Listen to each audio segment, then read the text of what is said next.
Do parents overspend? Every time. Listen, this is the most important job we've ever had, right? We're responsible for, for raising an entire human being. So we're emotional, we're terrified, it makes us the perfect consumer. We can't help it. We're not bad people, we just care. And everyone is telling us what we need to buy, and no one's telling us that we don't need it.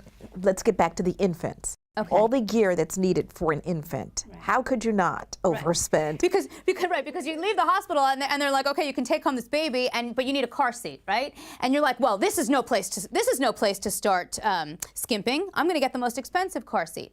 Well, let me tell you something. First of all baby gear, cribs, car seats, high chairs, bath seats, they all must meet the exact same federal standards. They all undergo the same inspections. One cannot be safer than the other one. And sometimes the more expensive ones give you a false sense of security. So for example, your car seat. Now a car seat can only perform its life-saving mission if it's properly installed.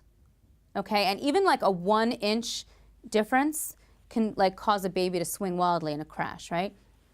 The most expensive car seats have 15 ways to install them. They're front facing, you can turn them around, they're rear facing, things extend, the seat is more comfortable, you can tilt it back and forth. So it can potentially be more difficult to install, which makes it, like I said, if it's not installed properly, it could be more dangerous. But really, this could be a pitfall. Another place, baby monitors, right? So you have this baby and you're like, well, I'm going to make sure I know what the baby's doing at all times. So now they have video of baby monitors where you can be out of the house and log in on your smartphone. Several families have found that their baby monitors have been hacked. They're easy to hack. Have you heard that? Yes. So couples have been in